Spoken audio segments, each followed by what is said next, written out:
Welcome to Optimal Timelines Tarot and Astrology. My name is Sean, and this is going to be your monthly Tarotscope readings for November 2023, second half from November 16th to the end of the month. Now, if you're unfamiliar with your North Node by sign and house, there's going to be a link in the description box below where you can investigate.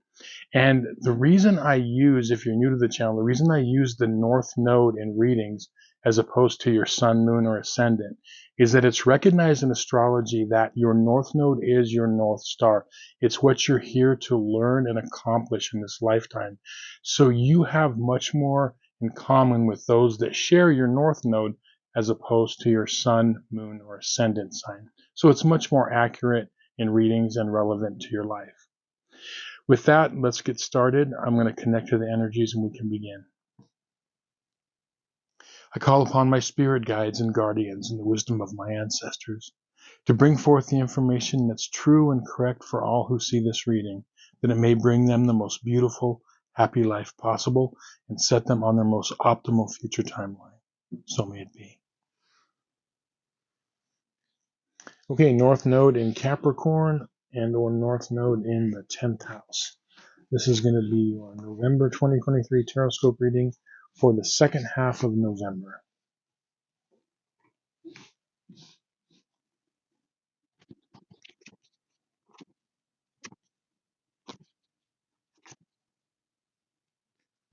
Okay, so the card that popped out for you for the second half of November, that was like an overall energy card, is the Seven of Wands.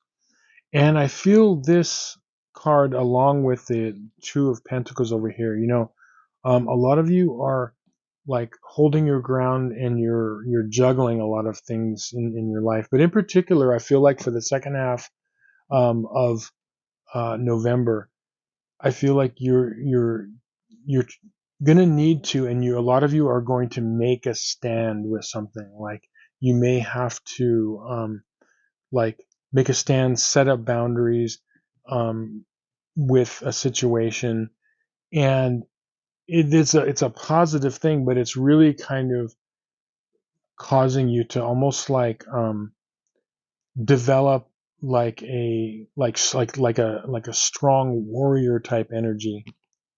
And I feel like this is, there's going to be a situation that's going to require that, like I said, setting boundaries or holding, standing your ground type of a thing.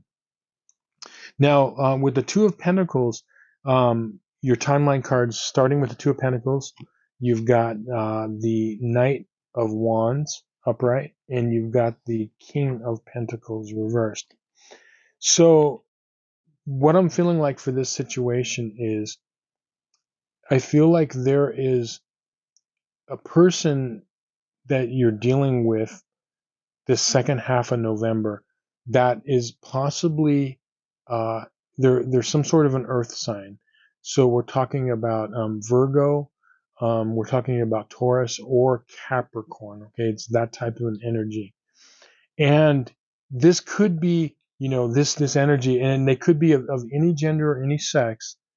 But I am feeling a lot of like male type energy. But as I said, it could be intergender or any sex. But it's more of a masculine type energy that I'm feeling. And this is something to where you're being called to like kind of set some boundaries with this person or situation. And even if they're not like an earth sign sun, it could that energy is strong with them. So possibly someone who is like very stubborn or stuck in their ways.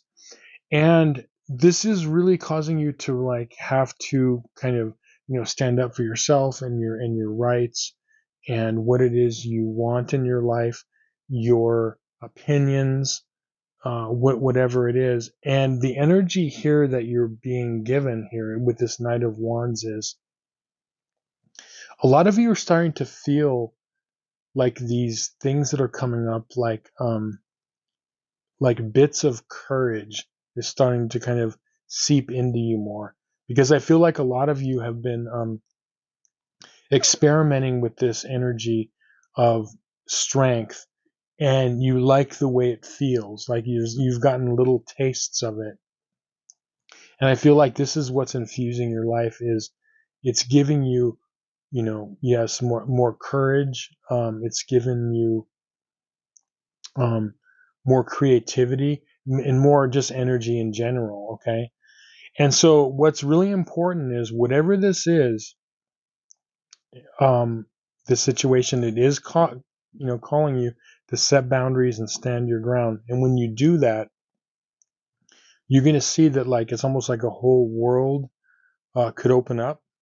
And what this is really going to do is it's infusing your life. Like when you make this stand with whatever the situation is, it's infusing your life with this energy, which is super powerful and super potent.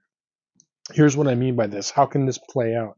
So your two advice cards are, you've got the Fool card upright and the Ace of Pentacles. Now, the Fool card is a great card, okay? It's not being a fool. The reason it's called the Fool is it's like, think of folly, like the folly of children, okay?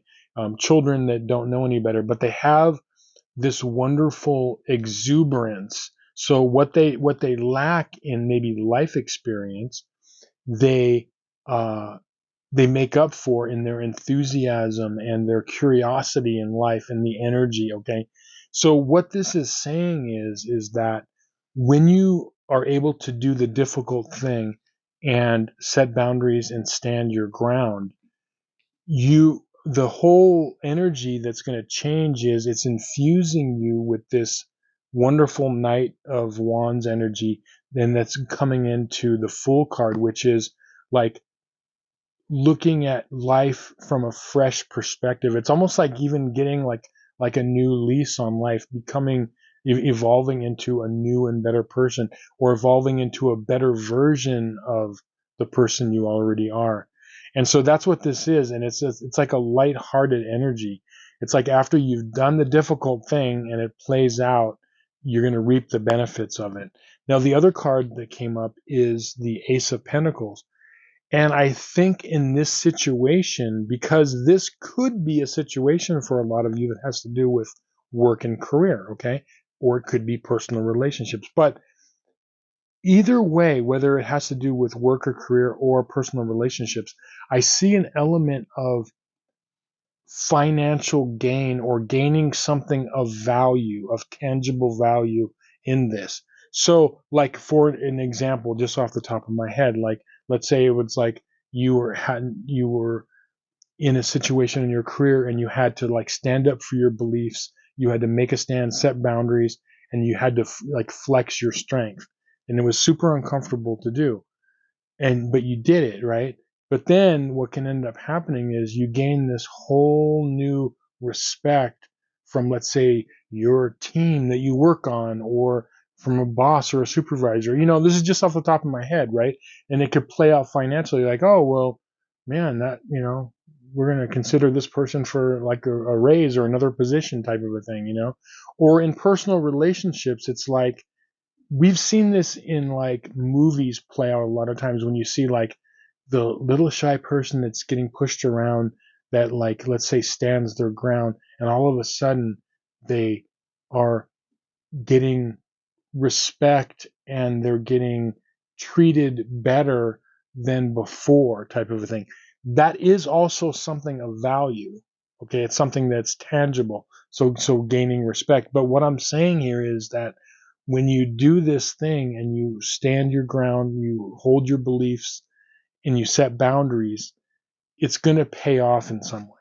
Okay, for each of you it'll be different, but it could actually be monetarily for some of you. Okay, so either way, it's a reward that you're going to get, whether it be something that is tangible, physical, or not physical. Okay, both can be super powerful. So anyway, yeah, make it a great month. Be strong, stand your ground, set your boundaries, and yeah, make it a great month. Let me know in the comments, like, if you have any questions about this reading, or as this month plays out, how this played out for each of you. I'm curious. I would love to hear. If you would like a personal reading where I analyze your astrological chart and I could show you your soul path according to your birth chart, there's going to be a link in the description box below. Would love to help you out with that. But with that, I just want to say thank you for watching. Please hit that like button. I'd appreciate it. And much love, many blessings. See you again.